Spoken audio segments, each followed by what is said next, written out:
고린도후서 1장 1절에서 5절까지 말씀으로 우리를 위로해 주시는 하나님이란 제목으로 은혜를 나누도록 하겠습니다. 할렐루야. 몇 년 전 우리나라에서 유언장 작성하기 운동이 일어난 적이 있었습니다.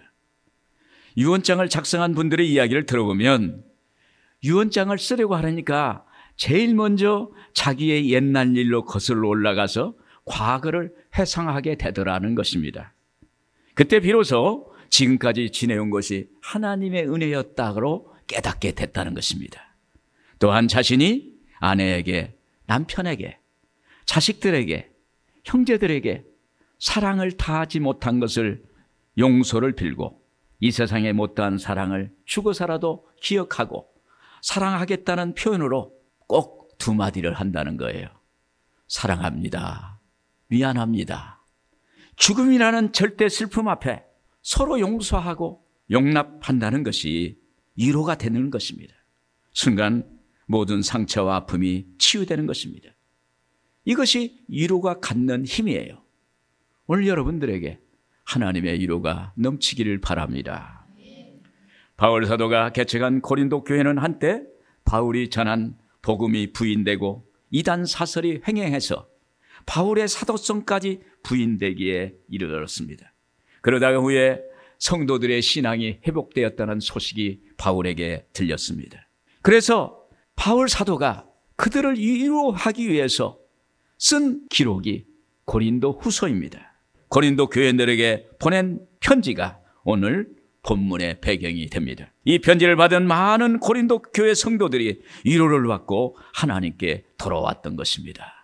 오늘 여러분, 위로만이 우리를 살리고 위로만이 우리의 심령을 새롭게 하는 그러한 은혜가 된다는 것이 믿기를 바랍니다. 먼저 위로의 하나님을 알아야 하는 것입니다. 3절이 그랬습니다. 우리 한번 같이 보겠습니다. 찬송하리로다. 그는 우리 주 예수 그리스도의 하나님이시요 자비의 아버지시요 모든 위로의 하나님이시며 그랬습니다.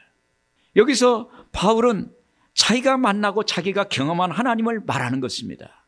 3절에 자비의 아버지시요 모든 위로의 하나님이시며, 그때 바울 자신이 하나님의 큰 위로를 받았다고 간증을 하는 것입니다. 바울 사도의 청년 때 이름은 사울이었습니다. 그가 교회와 예수 믿는 형제들을 박해하고 핍박하려고 대제사장의 공문을 받아서 다메섹으로 가는 길이었습니다. 가는 길목에서 갑자기 빛이 그를 둘러칩니다. 이어서 하늘에서 자기 이름을 부르는 소리가 들리는 거예요. 사울아, 사울아, 내가 어찌하여 나를 박해하느냐? 주여 누시오니까 나는 네가 박해하는 예수라. 여기서 부활의 주님을 만남 순간 그의 몸에 힘이 쭉 빠지면서 죽은 사람같이 된 거예요. 그래서 사람들이 사울을 다메섹으로 데리고 가서 거기서 사흘을 금식하고 있는데 제자 아나니아라는 사람이 그에게 와서 이런 말을 합니다. 내게 성령께서 나타나셔서 너에 대하여 이런 말씀을 하셨다. 사도행전 9장 15절에 가라, 이 사람은 내 이름을 이방인과 임금들과 이스라엘 자손들에게 전하기 위한 택한 나의 그릇이다. 아나니아가 사울에게 말합니다. 나와 믿는 형제들은 모두 너를 교회와 기독교인들을 박해하고 죽이는 사람으로 알고 있었는데 예수님은 너를 그리스도의 복음을 전하는 그릇이라고 택했다고 말씀해 주신다. 할렐루야. 그리고 아나니아가 사울에게 안수에 기도해 줄 때 성령의 충만함을 받게 되는 것입니다. 순간 그의 눈에서 비늘이 떨어지고 보이게 되고 몸이 회복되는 역사가 일어나게 된 것입니다. 이때 사울은 감격했습니다. 자기가 죄인인데도 이렇게 용서를 받았을 뿐만 아니라 나아가서 하나님의 사역을 하는 사도로 세워주셨다는 것에 대해서 감격하고 큰 위로를 받게 된 것입니다. 여기서 바울은 난생 처음 하나님의 위로를 받게 된 거예요. 여러분, 죽을 사람이 죽지 않고 하나님이 더 크게 은혜를 주셔서 사도로 세워주셨다는 것, 엄청난 위로가 되는 거예요. 여러분, 사울이라는 사람이 교회를 박해하고 예수 믿는 사람을 핍박할 때 그의 마음이 어떻겠어요?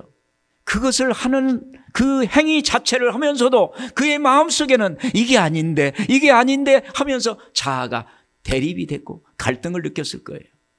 그런데 하나님은 그것을 다 풀어주시고 용서해 주시고 하나님이 그를 싸매 주시고 너는 내 것이다. 이 사람은 내 이름을 위하여 택한 나의 그릇이라. 할렐루야.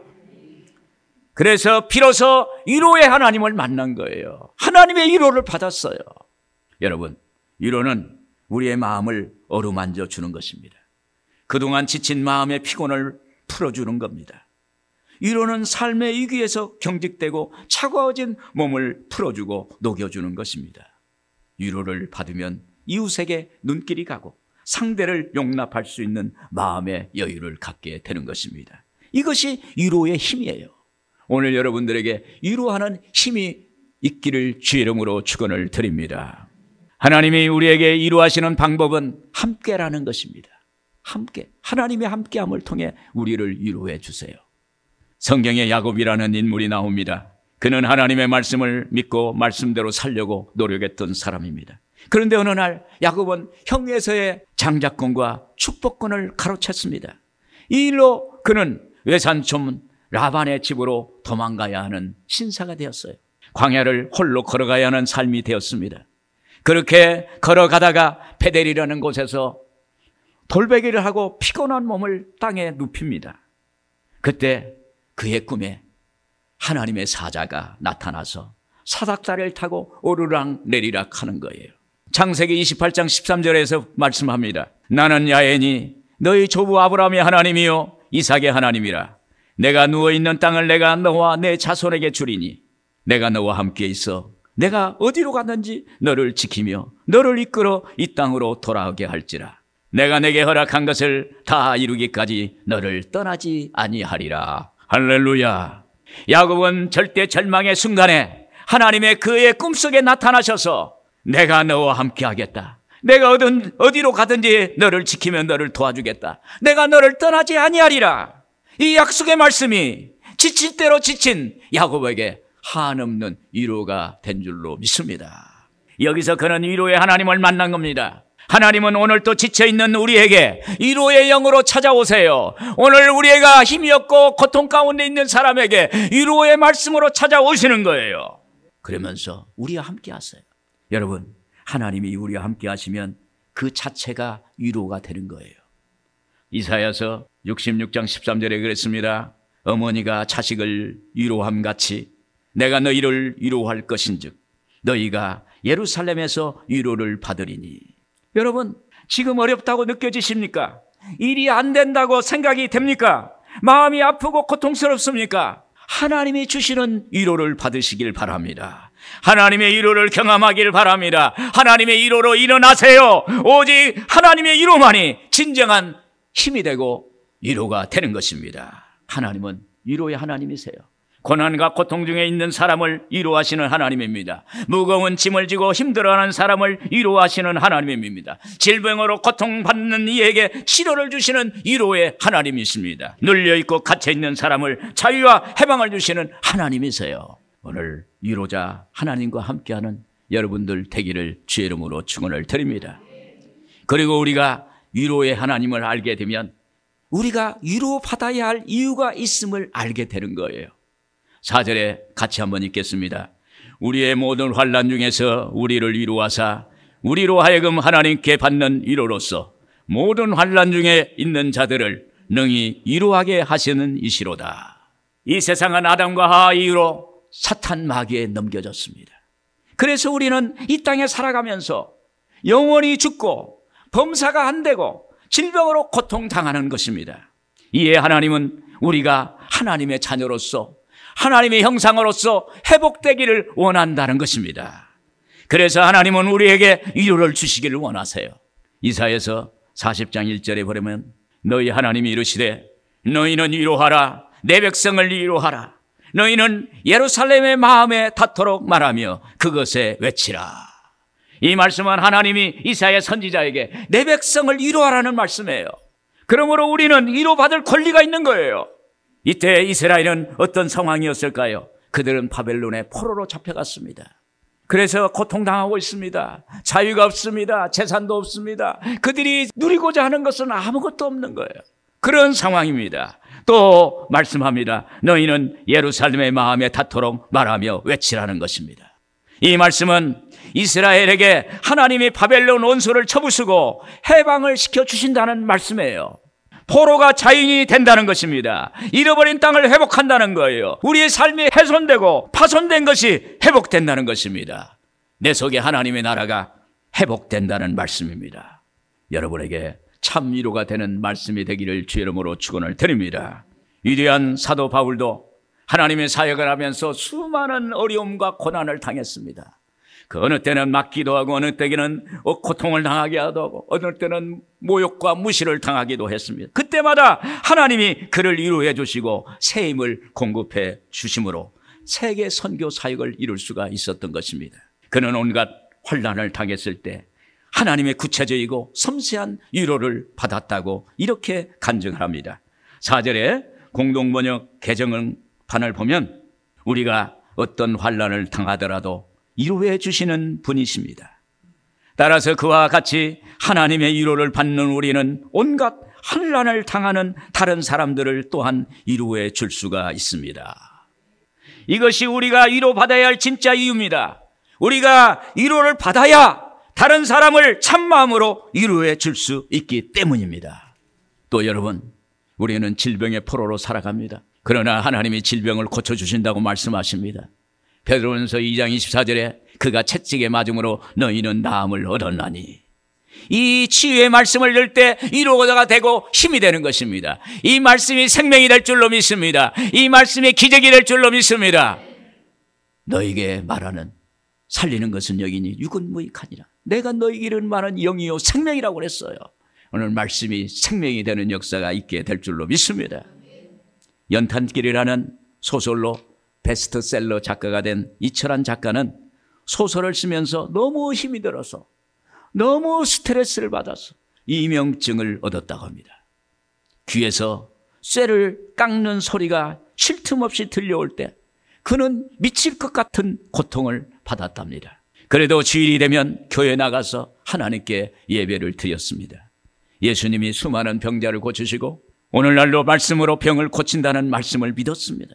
이명증상으로 너무 괴로워서 성도들과 함께 예배 드릴 수 없어가지고 교회 2층 복도에 창가에 말씀은 들리지 않지만 목사님의 입모양을 보면서 그 말씀을 이해하려고 하나님이 병을 고쳐달라고 하나님께 계속 기도했습니다. 그러던 어느 날 너무 힘이 들었어요. 지쳤습니다. 그때 그의 아내가 여보 오늘 새벽 예배 나가는데 몸이 불편한 할아버지가 새벽 예배 나오셨어요. 며칠 전에 할아버지가 걷는데 힘이 너무 들어서 할아버지 제가 좀 도와드릴까요? 그렇게 했더니 아니야 괜찮아요 하시면서 이 사모님이 먼저 앞에 가고 뒤에 따라오는 할아버지가 소리가 들리는데 하나님 제게 힘주세요. 그러면서 할아버지가 그 무거운 몸을 끌고 교회를 오더라는 것입니다. 여보 할아버지도 하나님께 힘달라고 하시면서 걷는데 당신도 주님께 치료해달라고 기도합시다. 이철환 작가가 이 말에 큰 위로와 힘을 얻고 하나님께 끊임없이 기도하고 기도했더니 이명을 치료받았다고 합니다. 할렐루야. 우리 한번 박수 한번 드립시다. 할렐루야. 여러분 하나님의 말씀을 믿으세요. 말씀을 믿으면 치료의 능력이 나타날 줄로 믿습니다. 또한 두려움의 포로에서 벗어나는 것이 위로입니다. 미국 16대 대통령 에이브라함 링컨은 미국 노예 해방과 남북 정쟁을 거치면서 국민들로부터 지지와 사랑을 받았습니다. 그러나 당시 자기를 비난하고 비판하는 사람들이 너무 많았습니다. 그래서 두려움과 염려가 있었어요. 그래서 링컨 대통령은 언제나 두려움을 이길 만한 성경 말씀을 써가지고 주머니에 넣고 다니면서 두려울 때마다 그 글을 꺼내서 읽었답니다. 아브라함 링컨이 암살당하는 날 그의 호주머니에서는 전날 스크랩한 신문 기사가 나왔습니다. 그 기사의 내용은 링컨은 역대 대통령 중에서 가장 존경받을 만한 사람이었다라고 이렇게 기사가 났어요. 그는 하나님을 믿는 믿음에서 위로를 얻었고 국민들의 그 응원이 그에게 위로가 된 거예요. 그 기사 한 줄이 그 말 한마디에 위로를 받은 거예요. 여러분, 우리 인생은 누구나 할 것 없이 위로가 필요한 존재입니다. 부모도 자녀도 위로가 필요합니다. 회사 대표도 회사원도 선생님도 학생도 목사님도 성도님도 누구든지 위로가 있어야 사는 것입니다. 그런데 사람이 주는 위로는 진정한 위로가 되지 못합니다. 오직 하나님의 위로만이 나를 위로해 줄 수 있는 참 위로가 되는 것입니다. 오늘 여러분, 하나님 말씀을 통해 참 위로가 되는 여러분들 되기를 주의 이름으로 축원을 드립니다. 끝으로 내가 받은 위로를 나누며 전하는 것입니다. 내가 받은 위로, 다른 사람에게 위로가 되는 거예요. 6절 7절 우리 한번 같이 읽겠습니다. 우리가 환난 당하는 것도 너희가 위로와 구원을 받게 하려는 것이요 우리가 위로를 받는 것도 너희가 위로를 받게 하려는 것이니 이 위로가 너희 속에 역사하여 우리가 받는 것 같은 고난을 너희도 견디게 하느니라. 너희를 위한 우리의 소망이 견고함은 너희가 고난에 참여하는 자가 된 것 같이 위로에도 그러할 줄 알미라. 여러분, 고난과 시련을 잘 견뎌내고 경험한 사람일수록 아픈 사람의 심정을 잘 헤아릴 수 있습니다. 누군가 힘든 일을 당할 때 세심하고 따뜻한 배려를 할 수가 있어요. 그것이 참된 위로가 되는 거예요. 자기가 직접 아파보고 고통을 당하기도 하고 좌절 가운데 있기도 하고 실패의 쓴맛을 보기도 하면 상대방의 아픔과 어려움을 누구보다도 더 잘 이해하고 그래서 배려하는 거예요. 그 마음과 그 행함이 상대방의 위로가 된다는 사실을 믿기를 바랍니다. 그래서 우리가 사랑도 위로도 받은 만큼 줄 수 있는 거예요. 하나님이 위로를 받은 사람은 위로를 전할 수 있는 사람이 되는 거예요. 하나님의 사랑을 많이 받은 사람은 그 사랑을 많이 흘려주는 거예요. 여러분, 주님의 사랑과 은혜, 위로를 많이 받기를 바랍니다. 그러므로 우리가 남을 위로해 줄 때 무엇보다 내가 받은 하나님의 위로를 전하는 것입니다. 9절 말씀 같이 보겠습니다. 우리는 우리의 자신이 사형 선고를 받은 줄 알았으니 이는 우리로 자기를 의지하지 말고 오직 죽은 자를 다시 살리시는 하나님만 의지하게 하려 하심이라. 누군가를 위로할 때 인간적으로 동정하거나 내 감정으로 위로하려고 하면 처음 마음과 다르게 진정한 위로가 되지 못하는 경우가 많다는 것입니다. 그러나 아무리 힘들고 고달픈 상황에 처한 사람들일지라도 능력의 하나님, 천지 만물을 주관하신 하나님을 바라보도록 하고 하나님께서 주시는 위로를 전하면 참 위로가 되는 것입니다. 그리고 내가 경험한 위로의 하나님을 알게 해주는 것입니다. 이것이 살아있는 참 위로가 되는 거예요. 농촌교회에 늦게 사역을 시작하신 목사님이 어느 날 사모님에게 지나가는 말로 안경을 새로 해야 할 것 같아요. 눈이 침침하고 눈물이 나네. 한마디를 했어요. 그런데 며칠 후에 친구 장로님이 전화를 해왔어요. 그러면서 목사님, 내가 목사님에게 안경 하나 선물하고 싶습니다. 말을 듣는 순간 자기 마음속에 하나님이 들으셨구나. 성령님이 친구의 마음을 감동시켜 주셨구나. 할렐루야. 그때 목사님은 내가 하나님의 위로를 크게 받았다고 그래요. 농촌에서 이렇게 목회 사역을 하는데 참 힘든데 안경 하나 눈이 침침해서 잘 안 보이니까 그냥 흘린 말을 하나님은 그걸 들으신 거예요. 할렐루야. 이 목사님의 이야기가 책으로 나왔어요. 그래서 그 책을 읽은 저에게 또 위로가 됐어요. 그때가 재작년인데 이곳에 이사 왔어요. 저 시화공단에서 은행동으로 이사 왔습니다. 교회 리모델링 할 때였어요. 강단에서 기도하면서 하나님, 농촌교회 목사님의 그 지나가는 말도 들으시는 하나님인데 하나님, 내 기도도 들어주세요. 할렐루야. 하나님, 교회 저 탑 위에 십자가가 세워지고 간판도 있어야 됩니다. 또 강대상도 필요하고 여러 가지가 필요합니다. 하나님, 교회 재정을 축복하옵소서. 이렇게 기도를 했어요. 그런데 얼마 있다가 뉴질랜드에 계시는 선교사님 4분이 전화가 왔어요. 목사님, 교회 이사 갔다면서요, 저희가 기도하다가 교회 종탑 십자가를 그리고 교회 간판을 하고 싶습니다. 허락하시겠습니까? 외국 사람들은 참 예의가 발라요.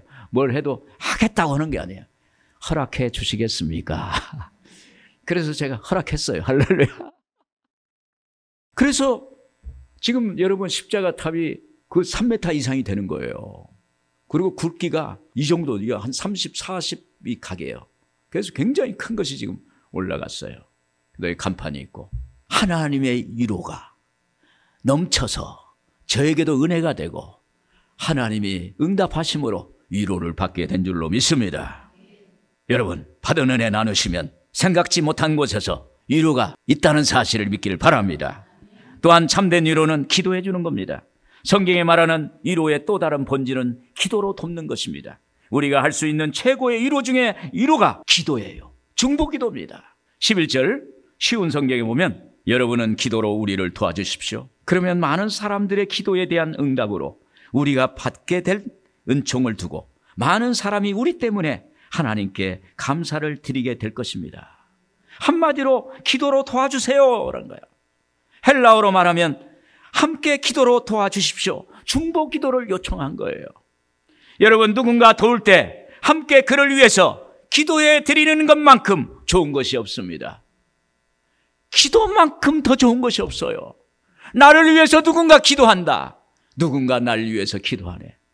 그 기도 때문에 하나님이 응답해 주시고 그 기도 때문에 내 인생의 길이 열려지는 놀라운 역사가 있게 되는 것입니다. 기도는 영적인 힘이 되고 위로가 됩니다. 사랑하는 여러분, 우리는 위로하며 살아가야 합니다. 최고의 위로의 방법은 상대방을 위해서 기도해 주는 거예요. 하나님의 위로하심을 경험하고 싶습니까? 그러면 중보 기도를 하세요. 누군가를 위해서 기도할 때 누군가 나를 위해서 기도해 주는 거예요. 그것이 참 위로가 되는 것입니다. 여러분, 여기 있는 목사는 여러분의 영적인 안대자요, 목자요, 돕는 자요, 위로자입니다.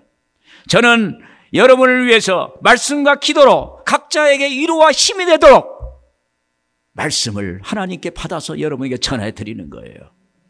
그럼을 통해서 여러분들의 믿음을 세워서 세상의 빛과 소금이 되도록 기도해 드리고 하나님의 뜻이 여러분의 삶을 통해서 이루어질 수 있도록 그렇게 하는 것입니다. 여러분도 저를 위해서 꼭 기도해 주세요. 계속 기도해 주시겠지만 기도를 하시면 하나님께서 하늘의 문을 열어주세요. 기도가 제게 주시는 큰 선물이요 위로가 되는 것입니다. 사랑하는 여러분, 위로의 하나님을 만나야 합니다. 반드시 만나야 하나님의 위로를 받게 되고 그 위로가 여러분의 삶에 큰 영향을 미친다는 것을 알아야 하는 것입니다. 그리고 위로가 왜 필요한지, 언제 필요한지를 아는 것입니다. 하나님의 위로를 나눈 것이에요. 이것이 복음입니다. 하나님의 주신 은혜가 여러분의 삶 속에 넘치기를 주의 이름으로 축원을 드립니다.